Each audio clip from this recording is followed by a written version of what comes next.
Okay. Welcome to everyone at home. Why don't I welcome you with my head? Welcome everyone. Um, welcome everyone here. So nice to see you. So it's such a beautiful time of year, and I hope you're are getting out. The migrations, they should be interesting. The warblers are probably a lot have gone through. We were out on a nature hike. Yes, it was kind of quiet though. At the Bashak but the waterfowl are starting to come in.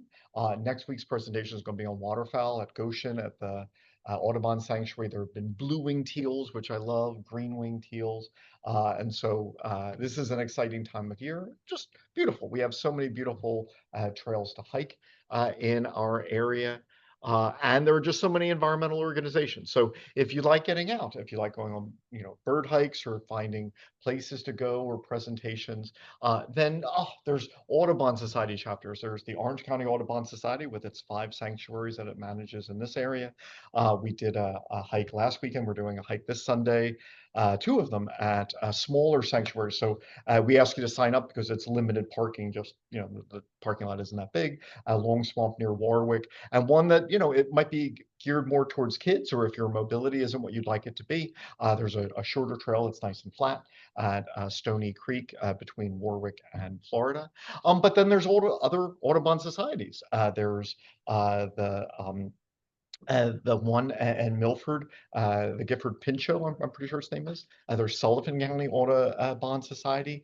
There's the Mearns Bird Club, which does great outings. The Bashakill is about 20 minutes from here, and the Bashakill Area Association hosts events and hikes. In the Bashakill area, there's the Mamakating Environmental Education Center. So if you have kids, they have so many programs for kids. And just yeah, I know from leading walks, a lot of people like walks. A lot of people just like the company. I mean, it just if you say like, oh, if you knew someone to walk with, that would be great. Or if you have any other interests, I know with Audubon, I put together a newsletter. If anyone had stories you wanted to share, like I went on vacation. Here are the birds I saw. Here's the birds I see at my bird feeder, or something I saw on the trail. We'd love to celebrate your knowledge and your pictures and circulate it. And so if any of these are your interests, you've got people, and so hopefully you can connect and find things that you enjoy.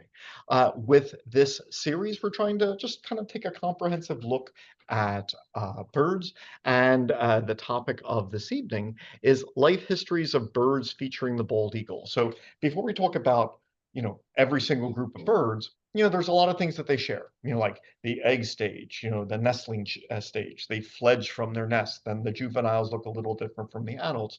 So, it might be neat to just introduce a lot of these topics in general, but do it with the bald eagle because it's just such a wonderful bird, a majestic bird. So I'd like to spend the evening talking about bald eagles, but in the process, maybe introduce a lot of topics which will also then pop up later. So I'm going to start. If anyone has any questions, Dorothy, you had something? Of the juvenile that cited, and this wasn't any small, couldn't be a small bird. Uh-huh. Right. Again, it does look so different from what it will look like as an adult. Oh, Dorothy, I'm just going to repeat questions because I know sometimes the sound doesn't carry well. Dorothy made the comment about the immature eagles and one just being seen. At the Bashakill looking so very different. That's a great topic that we intend on getting to. And actually yeah, so excellent point that we will emphasize extra hard when we get there here. Association, they'll send you a letter or email or both, and they really keep you up to date. Wonderful.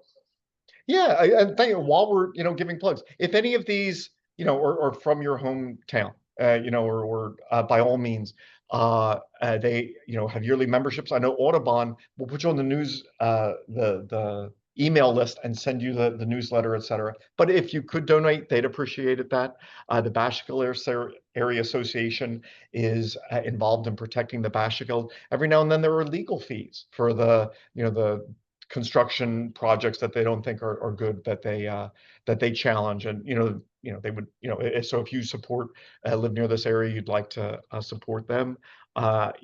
Meek, any of the Audubon societies, but then also your local libraries. Often your local libraries are doing programs for the community about wildlife, et cetera. Yeah, so if you connect with any of these organizations, they would love it if you could volunteer. They would love, a donation. A lot of their memberships are $10 or $20. Anyway, so if that appeals to you, great. And otherwise, we'll jump back into the Eagles.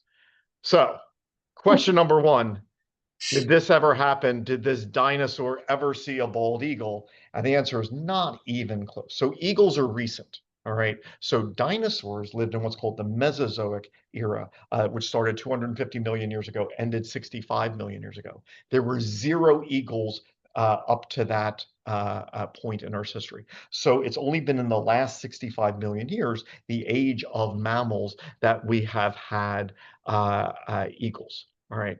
And we talked about this in the previous presentation. That would also apply to hawks as well. So where do eagles come from? Well, eagles come from hawks. Eagles are big hawks. But this then raises an interesting question. Eagles is a made-up word by people. All right, it's not a good biological term. So the order, the accipitriforms. All right, so if the dinosaurs die here, we have 10 million years of the Paleocene.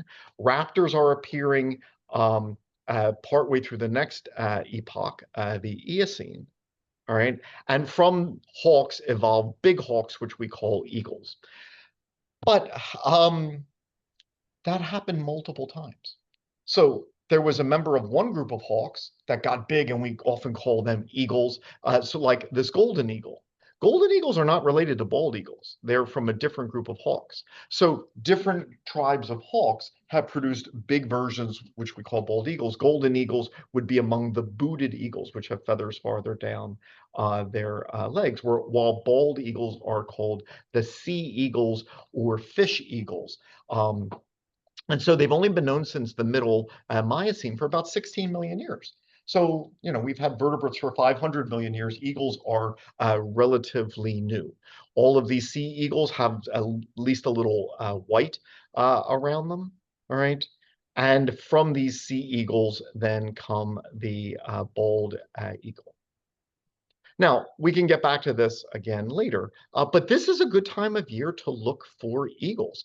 And Dorothy's point about immatures was a great one, because I was just outside taking pictures of, they were all turkey vultures. But on Friday, I went to one of the mountain ridges where things are migrating by. And we said, oh, turkey vulture, turkey vulture. Oh, wait, no, that's an immature bald eagle. So sometimes you say, oh, that's just a bunch of these little birds. Like, oh, that's a bunch of tough to titmice. But then in the middle of the group is like, ooh, but that one's interesting. And the same thing here. It's a lot of the raptors are migrating at this time of year. So raptors are large birds. They tend to have curved beaks and sharp talons, giving that they prey on other living things. When I travel with a spotting scope, I love raptors just like I love ducks, because they tend to sit still out in the open, as opposed to warblers, which never stop moving. And so if you're trying to take a picture of birds, some birds are almost impossible to get. But eagles looking for prey, so they'll sit nice and still. So as they perch upright, that's an easy thing to spot. Owls are raptors, but they have bigger heads than the other groups. Vultures have naked heads, all right, which, kind of a smart thing, because if you were shoving your head into rotting flesh all day, having feathers would just mean you would be extra messy and disease-ridden by the end of the day. So it's good that you don't have those. Then there's this one, which is a more distant relative of the other raptors. It's called an osprey. And like bald eagles, it's a fishing eagle, so it is hard to distinguish. It has a white chest. Look at the chest, it's all white, whereas a bald eagle wouldn't. And if you look at the wings, when they often fly, they have just kind of this kink in their elbow. So if you see them flying overhead, see it, just that little M shape that it formed, that's a good way to distinguish between between them. So bald eagles are in the group, but one way to tell the bald eagles is their size. Dorothy said she saw an eagle and it was big, and then she said, oh, I guess it has to be big. Well, that's an excellent place to start because one, bald eagles are North America's second largest bird after the condor. All right, so after the condor, bald eagles are the biggest that we have. And if you see a bald eagle, unless it's in a nest, it's going to be big because birds don't go through the teenage years the way we people do, where you're gradually getting bigger and bigger. When birds leave the nest, they're adult size. All right. So actually, a juvenile bald eagle has a slightly larger wingspan than an adult, just because the wing is just structured a little differently. Um, and bald eagles are a tiny bit bigger than golden. So golden eagles are big birds. Bald eagles a tiny bit bigger. Now on size, just like it would be nice to say, oh, bald eagles are this big, golden eagles are this big. But just, I mean, this is a species that occurs over a continent. There's a lot of variation. One, gender. In raptors, females are bigger than males by a big degree. All right, so if you see what seems like a small eagle, that's a male, right? If you see a big eagle, almost certainly a female. Also, we see this with a lot of animals. As you go farther south and it gets warmer, they get smaller. As you go farther north, Alaska, Canada, they get bigger. So what is the maximum wingspan of a bald eagle? Well, 6 feet's, a good measure. But as you start getting, north, 7, a little more than 7, even approaching 8 feet for an Alaska female eagle, possible. So, if you're trying to say, oh, this is the biggest bird, the second biggest bird, given that over the size of a continent, you've got some variation, that, makes it a little harder. Oh, we have a couple things in the chat. You saw a turkey vulture eating a squished turkey vulture. Oh, wow. A vulture eating a bird vulture. Okay. Ospreys in the yard. Yeah, that's a tough thing. Well, actually, I think that's our next video. So great question. There was a comment about what ospreys are eating in the yard where there wasn't any water. So we can mention something like that with the eagles. What do eagles eat? Well, mainly fish. So let's talk about fish first. Eagles eat fish. But if they live in North America, the fish you find in this state, different from the fish you find in that state, different in this lake versus this river. So while they eat fish, there is some variation. I mean, down south, there's more catfish in their diet. If they're near the Great Lakes, they're getting a bunch of species that we don't find elsewhere. And here in this area, I don't know if you know much about shad. So here's a shad, all right? And the thing about shad is behind the they celebration grow up. spans 2 months. Well, I'm sorry, I'm just going to mute you at home if that's Place. okay. Shad grow up in the ocean, and then come spring say, ooh, we would love to lay our eggs in New York. All right, so they swim up the Delaware, they swim up the Hudson. And if you live near or go fishing on the Delaware or the Hudson, that's the thing. You're like, when's the shad run? People, you can actually go online. It's like, oh, it's in Easton now. It's getting closer. Well, if it's in Stroudsburg, it's getting closer, where there's just this massive fish coming from the ocean up stream, and they reach our area just as the eagles are nesting their eggs or hatching.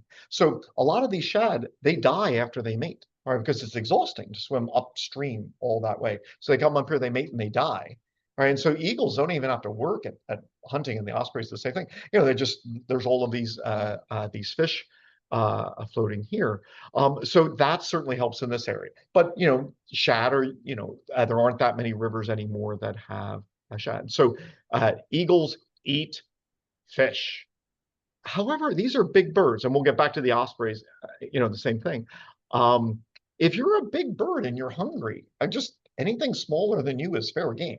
All right. So eagles can eat baby birds. I mean, including great blue herons. They'll eat eggs of great blue herons. They'll eat nestlings and an occasional adults. They can eat small mammals such as rabbits, muskrats, squirrels, raccoons, and others. I mentioned cats and dogs. Here's a story. I'm sorry, but I'm going to repeat it anyway.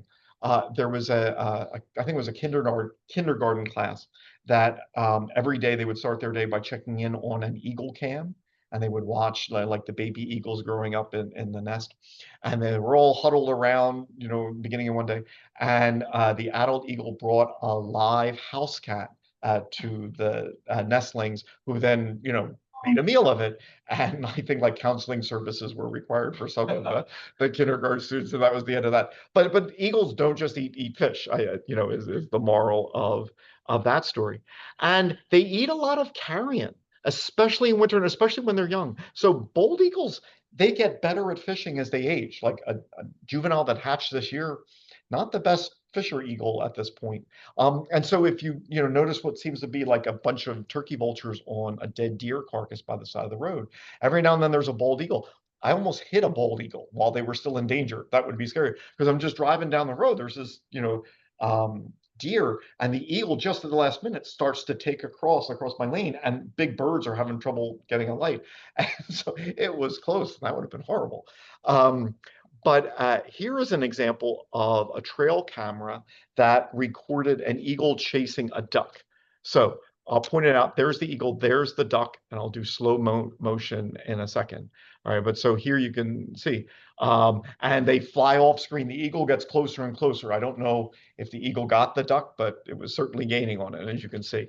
And I've seen them where like a lot of ducks dive underwater, and you think, oh, that's good because then you can hunt for fish and all, but you can also avoid eagles. All right, so I've seen like a duck, like a duck, a bufflehead, just ducking under the water just as an eagle sweeps over it, and then it'll come up, and the eagle circles around and goes after it again, and the bufflehead goes back underwater again. Canada geese can dive underwater. They usually don't to feed, but they will to flee from bald eagles. So eagles are big, and they'll eat anything.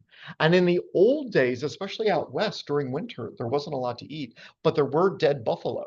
So dead bison were one of the major food sources of bald eagles and golden eagles back in the day, but they aren't as abundant as they used to be.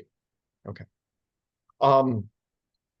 So we'll get to this at the end here. This is a great time of year to watch eagles as they just use these currents of air to glide.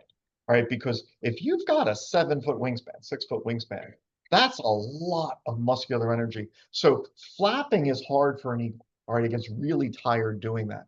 And so if it can just kind of soar on currents of air, it's really only using just a tiny bit more energy than it would if it was just sitting on a branch.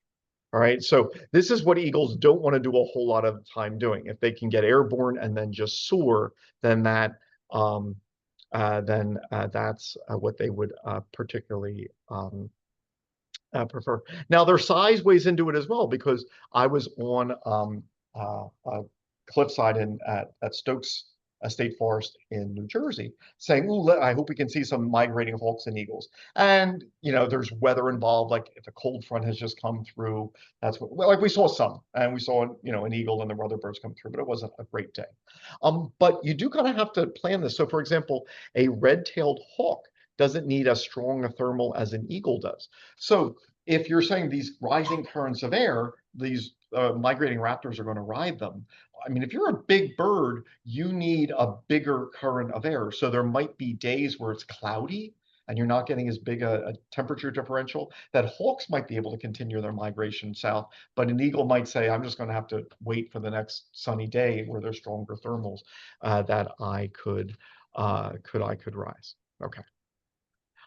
So what I'd kind of like to do now is to start with the year in the life of an eagle, if you don't mind. And this, might maybe just kind of give insights in general here. So last February, I started taking pictures of eagles, and I posted this video, Eagles, February's, and Valentine's Day. So it was right around Valentine's Day.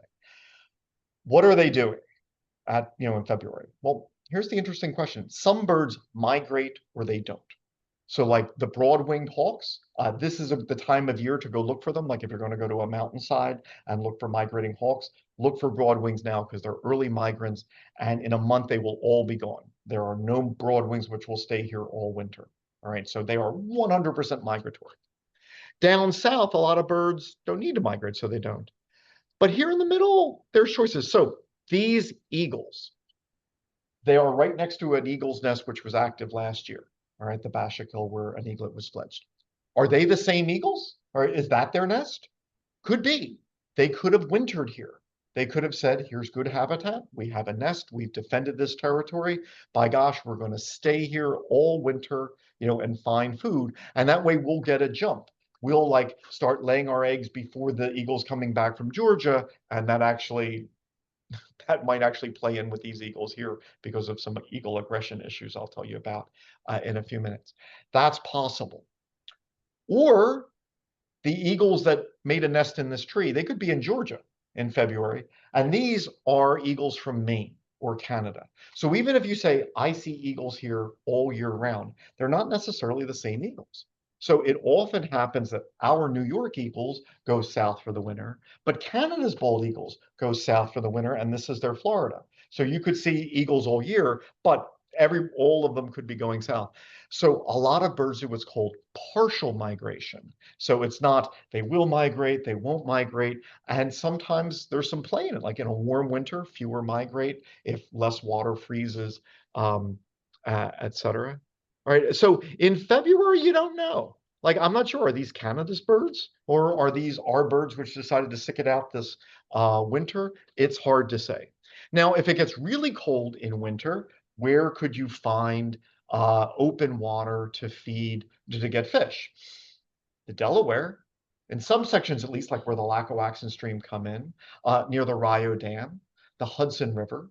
So a lot of Orange County is frozen solid, but there are a couple places where you're guaranteed that there will still be open water.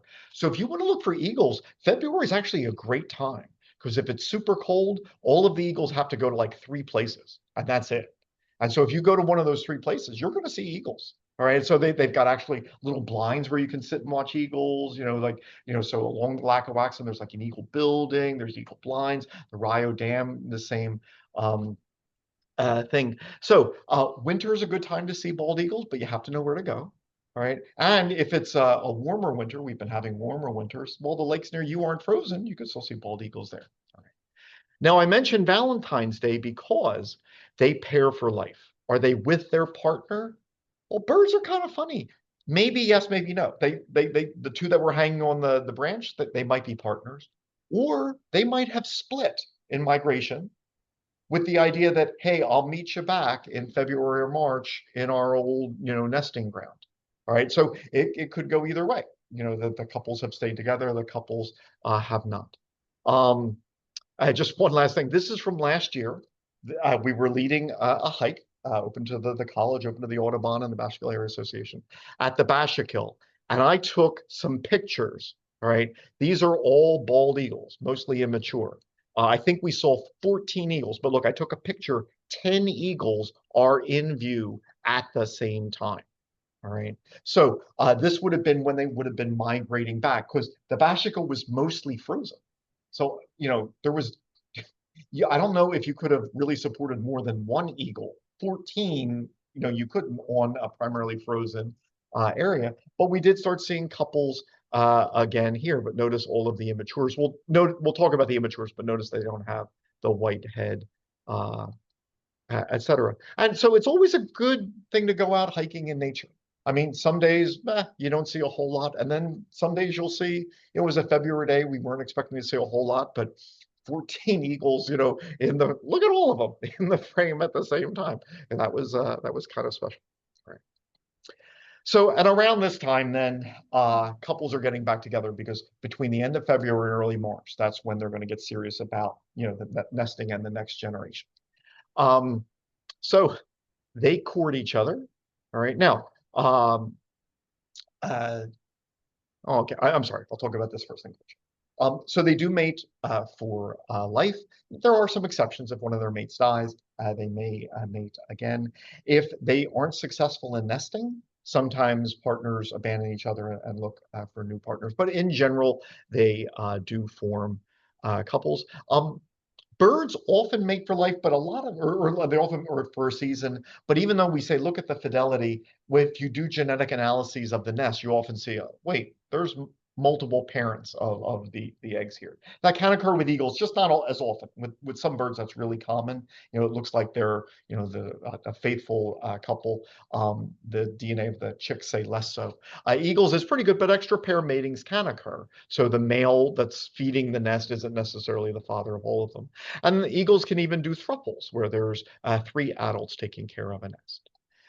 Their courtships are kind of famous, where they do a cartwheel display. Well, they'll fly around a lot. And this was a couple, I think they were kind of doing kind of that, but I was not able to photograph this thing, where they'll lock talons and then hurtle to the ground, only for the last minute to occur that they let go and fly away. All right. Now, just could I be clear for all of those at home? Please do not try that at home with your partners, because it sometimes happens with bald eagles that they, as you might imagine, let go just a split second too late, and their eagles have perished on the ground. In addition, they may perch and vocalize together. They can stroke each other's bills, heads, neck, etc. And their bills are really important in their courtship. And bald eagle bills are big, like bigger than golden eagle bills. That might be one of the reasons, because it's a courtship thing. So there's that. So here's a pair of bald eagles around. They were flying around together. So I'm not quite sure, if they were doing any displaying. There's one other little thing. What was I going to say? Oh, then we get to the point where they get to their nest. So bald eagle nests are huge. They are the largest bird nest in nature. All right, so when you see a bald eagle's nest, it's, oh, it's a big nest. Yeah, they're the biggest nests. All right, and every year they get bigger. So every year they keep adding to these. Very often the males are bringing the branches, and the females are deciding whether they like the branches. If they don't like the branches, they toss it aside, and the male has to bring another. That works with fish too. I went to an Eagle Fest. Oh, just like once again in February, you may say there's no bird watching to be done. There's a place going towards New York City. It's just outside Orange County, called Croton, and they have a big Eagle Fest. Just all these people, all these speakers come. There was a Native American woman who was speaking about the importance of eagles in Native American traditions and stories. And she was telling the stories about, this is advice they give to like young women as they date. I mean, look at the female eagle. She's, testing the male. Can you carry a branch which is heavy enough for me? Do I like the branches that you're giving? And so, I'm just saying, you can read in a lot of these behaviors. I'm not sure if you need to take dating advice from wildlife, but if you choose, you may. So these nests keep getting bigger and bigger, but that means that sometimes they just break the branch that they're on or the tree that they're on. Or, sometimes in a big storm, but just sometimes because they just get too heavy, and then eagles have to start then from scratch here. So let me just get to nest size. They can be used for if these birds are mating for or together for 30 years. All right, then they just keep getting bigger and bigger. So if a second eagle pair takes over a nest that a former one had used, this one eagle nest was used for 60 years and reached a size of 18 square feet. Another nest weighed 2 tons, measuring 10 feet high and 8 feet across. So as you might imagine, this can break the tree that it's on. Typically, only special trees are used, like pine trees, because I mean, let's face it, if I'm a bird with a 6 to 7 foot wingspan, I do not want to get scratched up. Most trees, if I'm coming in with some velocity, I'm going to just hit branches everywhere. So pine trees tend to have some spacing between this. And that's especially important for the juveniles who don't know how to fly well. All right, so like adults would have trouble maneuvering branches everywhere, but juveniles especially so. So near the tops of big pine trees are a good place. I think I saw something in the chat. Okay. Oh, okay. Yeah. That's I was going to talk about that like in other days when we get to other things. But there are birds in Orange County that you only see in winter, because once again, these are Canada's birds and come warmer whether they go north. So in the old days, when I was younger, I used to say like, oh, I'm not bird watching in the winter. You're not going to see anything. I'll wait till warm weather. Only later did I realize like I've missed so much. So that was an excellent point. Thank you. Yeah, yeah. Bird, you won't see as many birds perhaps, or as a diverse birds, but you do see a lot in winter. So bald eagles make and repair their nests. This is typically going on end of February, beginning of March. So this is February, and that's the question, like, did birds stay all winter? In which case, end of February, they can fix up their nest. Are they coming from Georgia? In which case, they're waiting on the weather. It may be March. They typically lay 2 eggs, all right, but 1 to 3 are common, and they can lay 4. And at some point, you see them start to sit on the nest. So now there are eggs there. All right, so this could be the end of February, this could be the beginning of March, but notice here is one adult bringing food to another adult, which is sitting on the nest. And adults will have to sit on the nest for a little over a month. All right, and it's cold, so they have to keep the nest warm. That's one reason why eagles like to be far from people, and why when they were still endangered, there would be like signs that say, "Don't go near here. This is endangered species territory." Because if a person comes in, they'll fly away. But it's cold, and those eggs need to be warm. So the more that humans disturb a nest, the more threatened the young will be. It'll take longer for them to develop, etc. All right, but hopefully then we start seeing eagles do this by the beginning of March. I'll mention this frequently in the next 5-10 minutes. Is the Bashik-Hill, one of the great things that it does, is it hosts a nature watch program where starting in April and ending in June, there are volunteers all weekend with a spotting scope on, if we're lucky, 2 eagles' nests. And so you can go and say, oh, look, the eagles are a little bit bigger than they were last time I saw them. We've had 2 rough years in a row, which I'll be explaining in a second. Okay. All right, well, I'll tell you what, why don't I explain it now? So if you're getting into early March, all right, now adults are sitting on the eggs, or there might actually be small eaglets. If something is 10 feet high, you can't see to the bottom from your point on the ground. So there's a while where the eagles are there, or at least you hope they are, but you can't really see them, and you have to wait for them to get a little bit bigger before you see all their heads, poking above the nest. This is a vulnerable time for eagles because there are things that eat eagles. All right. So like, a lot of things will eat eggs. Ravens are good at that, but even like blue jays are good at that. Some things climb trees, like bobcats, even bears. There are snakes that climb trees. So a whole bunch of things can get at eagles' nests, including eagles. Because not only can eagles prey on other animals, but they like to prevent competition. You are better able to feed your young if there are no other nests that are, taking fish out of the same resource. So 2 years ago, there were 3 active nests on the Bashik-Hill, and we could see 2 of them from a spot, and there were eagles sitting on all of them. So there were eggs, and we were all excited. This is going to be a great year. All these visitors are going to come and see these eagles. And then eagles from the central nest attacked the other 2 nests and killed the eaglets. All right, so that was the end of those nests. And maybe it also happened on the center nest because there was only 1 eaglet that fledged that year, which is unusual. 2 or 3 would be more common. So that was 2 years ago. This year, once again, 3 eagles' nests in like a mile space. That is not a mile and a half. That is not enough room to support, 6 big eagles plus all their young if they're having 2 or 3. That's a lot of big birds to feed on the fish on such a small area.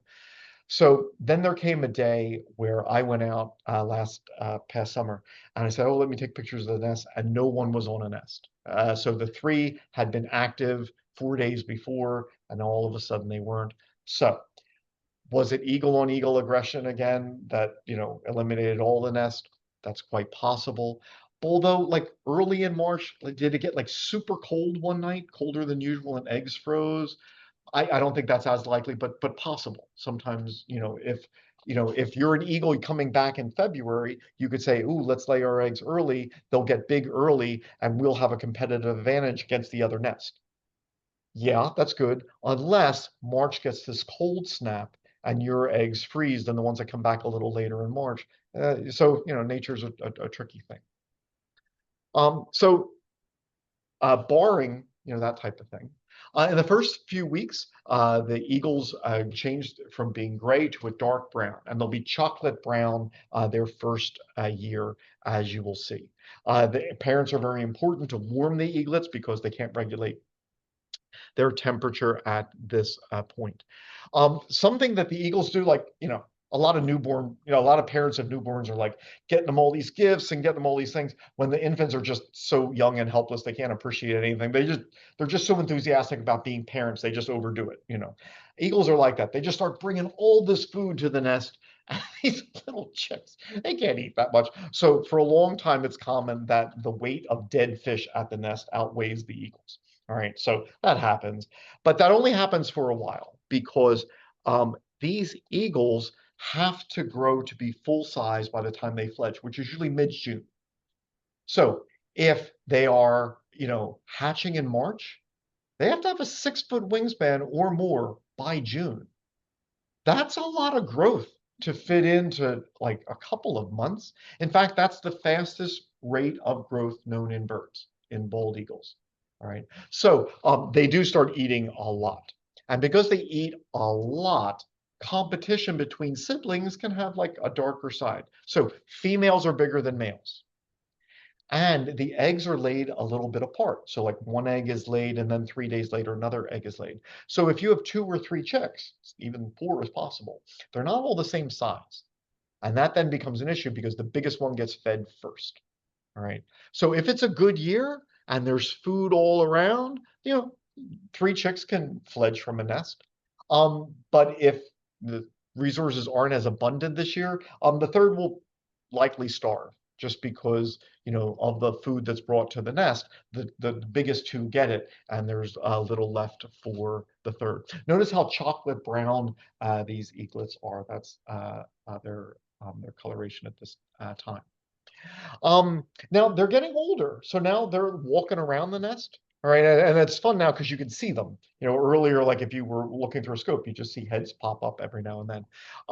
But they're gaining 6 ounces a day, the fastest growth rate known in birds. Parents are with them all the time at first, but then they can leave them alone as they start to get bigger.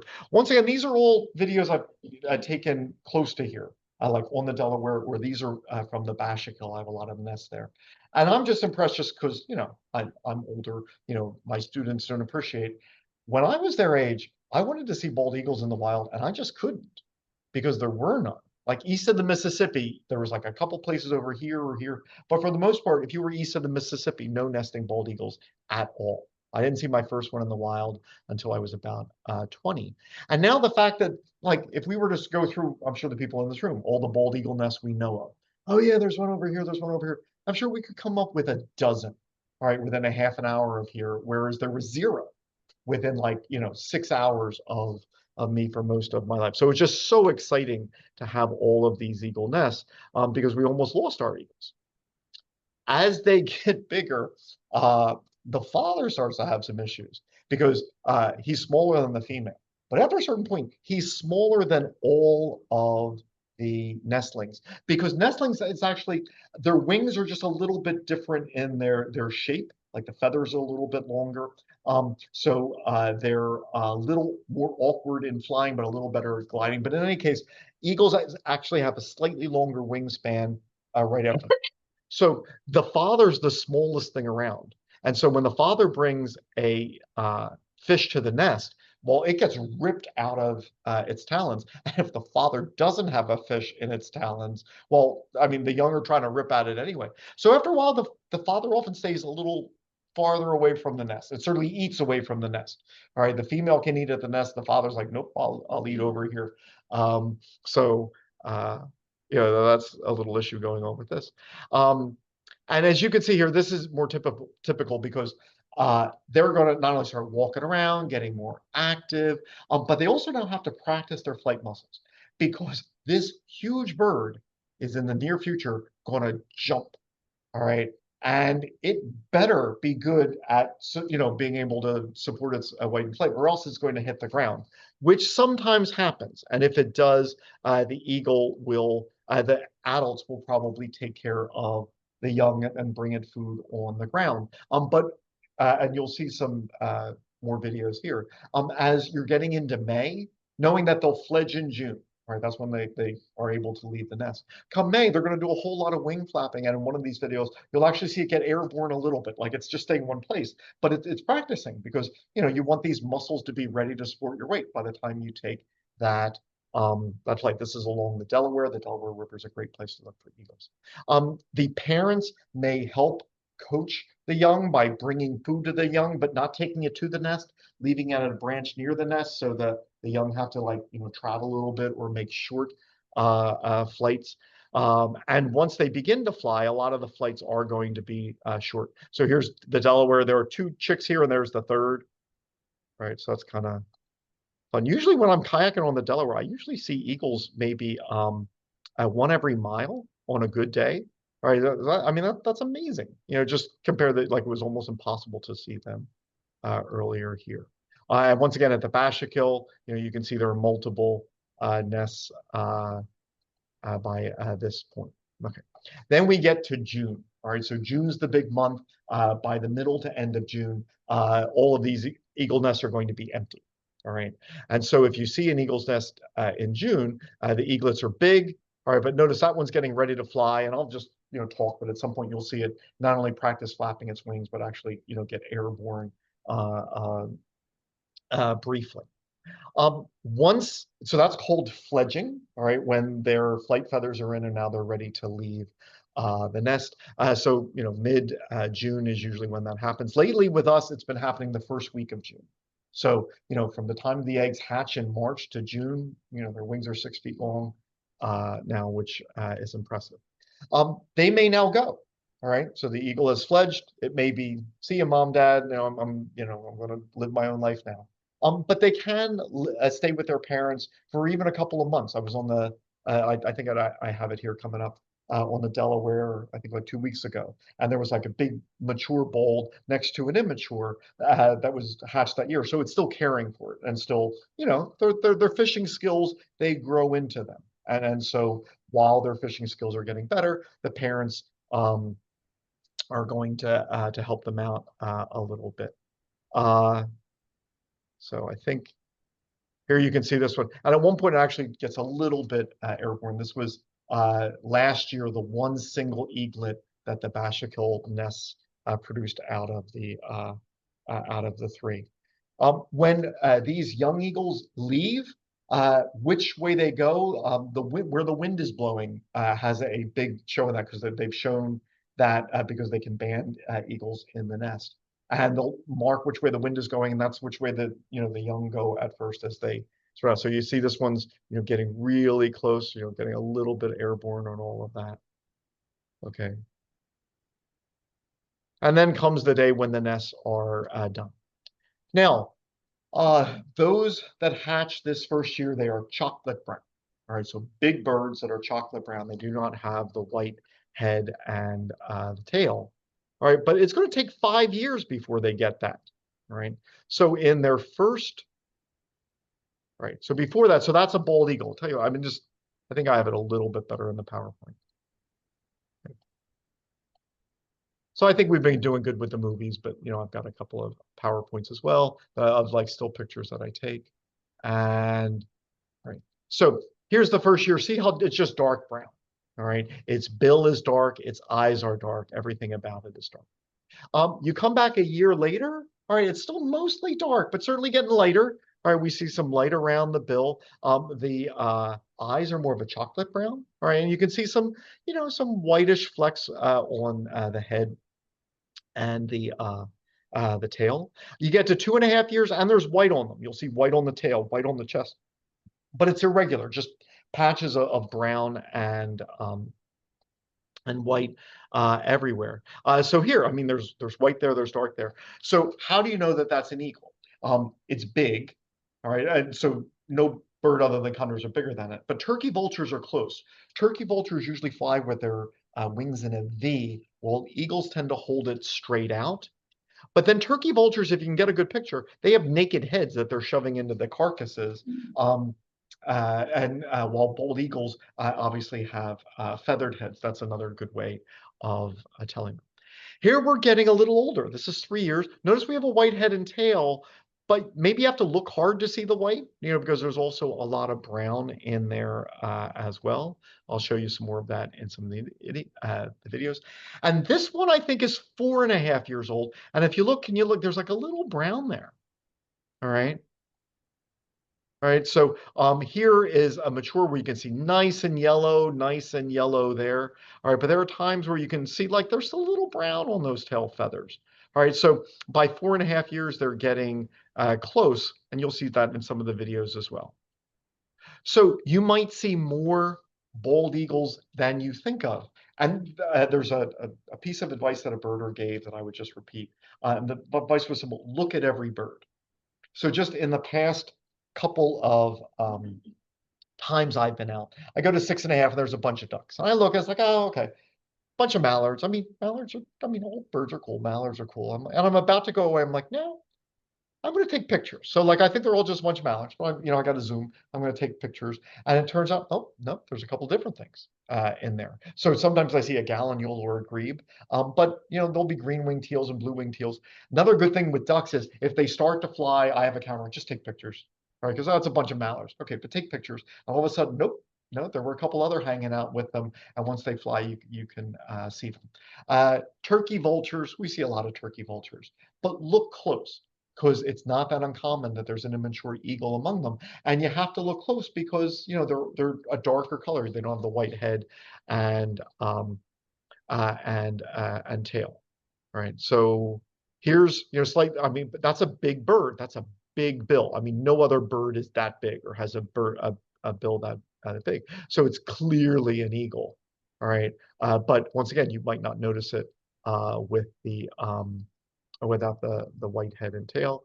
And so here, this eagle looks sick. I mean, it looks dirty, but it's just, 3.5 to 4 years old. So like, that's what all eagles will look like. They're just, the white of their heads will gradually come in. So we may see more eagles than we think of. All right, and once again, Delaware is a great place to go. And so here I just have, one day, here's all the different, ones I'm seeing on the Delaware. At this time of year, a lot of them are migrating south. They might choose to stay here all winter, so our eagles could stay, all right? Or they could go south and maybe Canada's eagles come here. So eagles are on the move one way or the other. And think about heat on the Delaware, all right? So here we have rock, here we have water, here we have forest. The sun hits it. So what happens? The rock heats up and gets hot. The water doesn't, all right? It warms up very slowly, nor does the forest. So now all of a sudden you have a hot rock face surrounded by cool. Hot air rises. So the hot air over the rock is going to go up. The cool air from the water and the forest comes into the hot rock, warms up, goes up again. The cool air comes in to the rock, warms up. So now there's a current of air, hot air rising, cool air falling. And as eagles are trying to fly from Canada down wherever, they can just ride these air currents barely flapping their wings, all right? Which obviously, if you're a big bird trying to migrate, all right, just look at them. Oh, that's relaxing. They're just gliding, not spending any energy whatsoever. Most of those are turkey vultures, but there's an eagle in there, and I'll focus in on it in the next video. So there they are. Notice that they're all in this one column because there's just this uneven patches of air as there's where the hot air is rising. And then they can just, slowly go up. They go up, up, up, and then gradually glide lower and lower. And then they might have to find another updraft to go up, up, up, up, up. And then they'll glide as they go down again. And then they can just go, hundreds of miles out. And so I was at one of the Audubon sanctuaries last fall. I'm looking up and, oh, okay, yeah, there's a whole bunch of turkey vultures. And once again, I love turkey vultures, but like I've seen a lot, and I almost, walked away. But then, it's like, wait a minute, look at every bird. I'm like, oh, look at the white. All right, so there's feathers on the head. It doesn't have a naked red head. But look at the white on the underside. That's an immature bald eagle. All right, and so it's easy to miss. You might see more immature eagles than you realize. Here was another one I saw in the past year. All right. Once again, it looks dirty a little bit. See the brown on the feathers, but that just, it's 4 years old. It's almost, like the adult plumage, but not quite. Now, I'll stop talking about the immature bald eagles, but just with reference to other birds, lots of other birds are like that. In the newsletter article I'm writing this month, and if you're not on Audubon's mailing list, I put together a newsletter of all the birds we've been seeing in the past month. Just write them, whether you join or not. You can get on the news list, and you'll get sent this newsletter. So I'm calling the article "Teenagers," or we're talking about teenagers. Well, just teenagers look different. Like teenage orioles look different from the ones that you're used to. Teenage ducks do, etc. So at this time of year, bird watching is actually difficult because a lot of the males aren't as showy as they used to be. So males and females look alike. But the ones that hatched this year, they don't quite look like adults. So you got all of these different birds together. Okay. So just a couple final points. One is eagles are still in trouble. The fact that they are no longer endangered is a statement to the Endangered Species Act. All right. The Endangered Species Act works. When we list species on the Endangered Species Act and with their protections, they typically get better and some get taken off. All right. And that's the goal. We don't want them to be endangered anymore. So this is a great thing. But eagles have always faced threats. Let me review them, and they still continue to face threats today. So they were valued going back early in American history. Obviously, their prevalence on our money indicates that. There's the famous story where Benjamin Franklin didn't want the bald eagle to be the national symbol, was advising for the turkey, and he thought that eagles were a bird of bad moral character. So just forgive me. I'm from Philadelphia. We love Ben Franklin. Let's just remember, Benjamin Franklin, when did you take him seriously? He was always half joking, so you don't always know. And to be clear, he in that article where he said that, supposedly, he was also kind of criticizing this one organization that had just given medals to George Washington and Jefferson. And this organization kind of liked, they liked, I think they kind of like kingship and like King George, etc. So I think Benjamin Franklin kind of was like, I don't like this monarchical, group that's like so cozy with kings, giving, these eagle medals to Washington. So like maybe he was jabbing eagles a little bit. That would be perfectly within what he used to. But then I think a couple years later they offered to award him the same thing, and he accepted it. So I can't read Ben Franklin's thoughts on that one. But as far as threats go, it's only been recently that we had rules about what you could shoot. All right. For a big part of our history, you could shoot anything at any time, including eagles. All right. In fact, one of the things I'm very proud about with the Audubon Society, the Audubon Society helped start the Christmas bird counts. Now, not only is that really cool, but it replaced something. Before there were Christmas bird counts, there were what were called side shoots, where it was just really, really common. Hey, all of us buddies, everyone get your gun. Let's have a contest. We go out all day tomorrow and we shoot everything we possibly can, and we bring it all back, and whoever shot the most things wins the side hunt.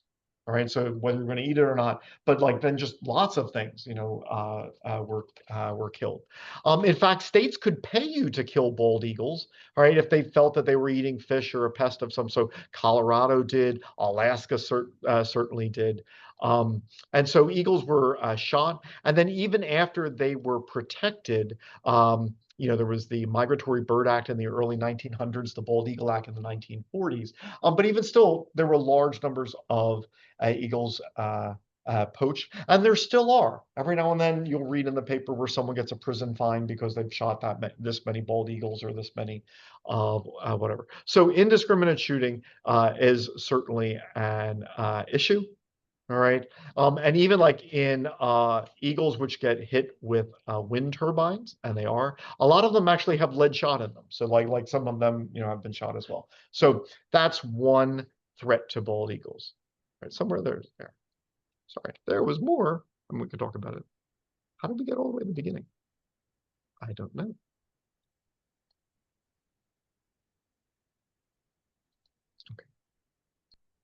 But then there are other things, like traps and poison can do it, because like a lot of times, like farmers will say, like, I want to get rid of the coyotes, so I'm going to poison some carrion, like a deer carcass, and kill the coyotes. All right, so that's a practice.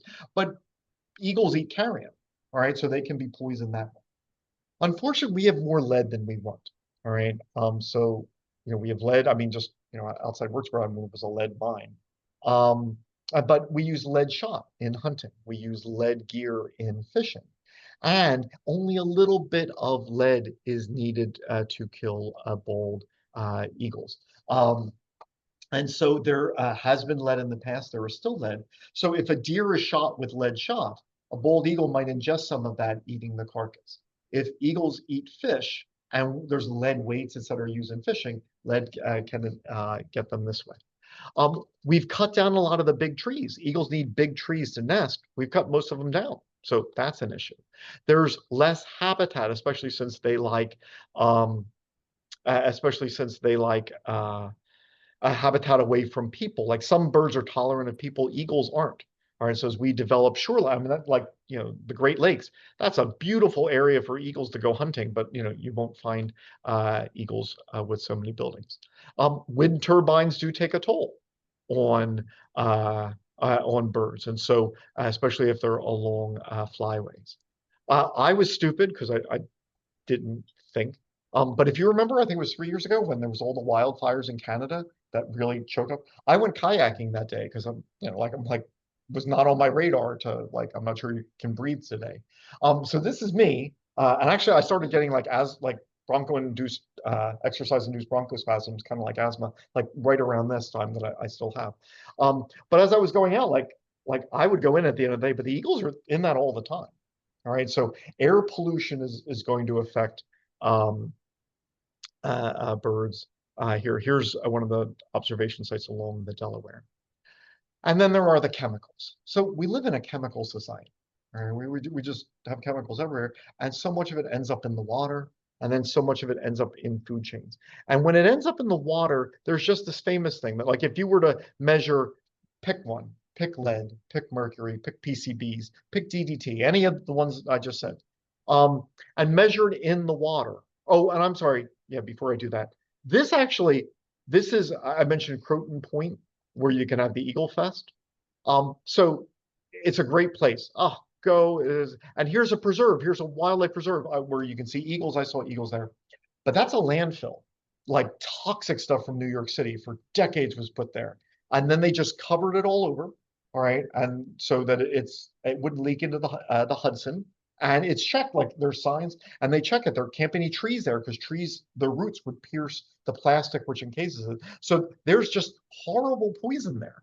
All right, but it's kept out of the environment. So good, but it has to be monitored. So there's so much chemicals we've created, like the PCBs, and they accumulate in the food chains. All right, so they're in plastics, that they break down, and then there'll be a little bit in the water bugs, and a little bit more than in the small fish, and even more in the big fish, and even more in the things that eat that, because a lot of these chemicals, they stick in organic tissues. So like adipose will build this up. So you have these chemicals in you that you ingested when you were a kid, because they got into your fat and they haven't gone away.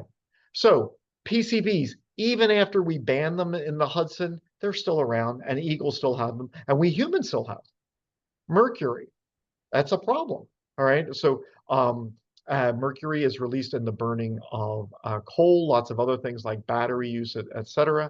All right, so as you go up the food chain, more and more mercury. It's bad for eagles. It's bad for people. I'll get back to that in a second. More and more lead, as I've have I said, and this is a danger for eagles. But getting back, are fish safe to eat for us? Well, I mean, we live in Orange County, New York. Go on the EPA website. Go on the New York EPA website and just look for fish advisories and start going on, like, oh, okay, can I eat the fish in my area? And you'll see it goes through all of the water bodies, all right? And if you're like, here's here we are in New York, there's Orange County a little bit. If you're pregnant, if you're a child, if you've got an immune disease, don't eat any fish, period. Okay. Or general population, only eat one perch here per month. White catfish, don't eat any. Striped bass, eat one per month. Why? Because of PCBs. Why? Because of cadmium. Why? Because of dioxin, etc. So you can just keep going through all these waterways, some of them in our area. All right, here's, all of these, etc. So we live in a chemical world. Like, we people have to worry about eating more than a fish a month. So think about the eagles, the ospreys, etc., which live on fish. All right. So there are eagles are still, having issues with lead, with mercury, and all of these other things, like DDT. Like, we banned DDT, and now eagles have returned. So prior to colonization, I mean, bald eagles were everywhere. In the 1960s, this is where you could find bald eagles. All right. There were almost none east of the Mississippi River. They came back, and that's wonderful. And you're like, aha, we were so smart to ban DDT. Yeah, but the answer is DDT doesn't go away, right? I mean, or at least it does really slowly. You've still got some in you. You do. You've got DDT in your body, and so do these eagles. Small levels, much smaller than it was in like the 70s, but we live in a chemical world, so these are things that we have to worry about. Okay, I'm sorry. It's my town. Okay, we supposed to go first one. Okay, that's a good point, right? Habitat is very important. Right, so like with all of these, if there's less wetland, less places to perch, less habitat. So bald eagles have recovered from being on the endangered species list. That is such great news. But it's all birds are in trouble. North America has lost a quarter of its birds in recent decades, and bald eagles are still affected by chemicals, etc. And it's not just an issue about birds. I mean, if it's not safe for the eagles to eat fish, it's not safe for us either. All right. So a lot of the things that would help wildlife are also good for us. So eagles, a symbol of our country, just majestic birds, the second largest birds in North America. Birds which you couldn't find in this area and now are everywhere. So just a great story. But I thought also a great story just to give an introduction of the life history of birds, between their courtship, the fledging, and all of that. Then finally, many of the threats are also faced by other birds. I'd like to thank you all for coming. It was great to see. If anyone has any questions, feel free to ask. Otherwise, we'll be talking about the ducks, which are starting to migrate through next week. And if you get a chance to go out hiking, just a beautiful time of the year to do that. Have a wonderful week. Thank you. Thank you. Thank you. Thank you. I have one question for you. Sure. You were going to put a separate email. I apologize. I'm just going to turn up the volume wherever, or could you turn up the volume? I think it's high on my end. I can only make out some of your words. You had said that you were going to send out a separate link to the webinars because we were having trouble getting onto them. Okay, let me do that. So what I'm going to do is, here's the link. Here's the schedule. Control copy, put it in the paste. So here's this. Okay. So thank you for reminding me. Here are the dates of the talks and the link. Okay, thank you. Thank you. Anybody else?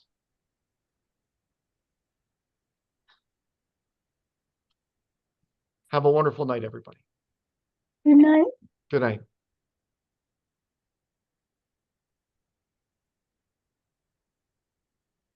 Okay, so stop recording. How you doing, Dorothy? Sent a photograph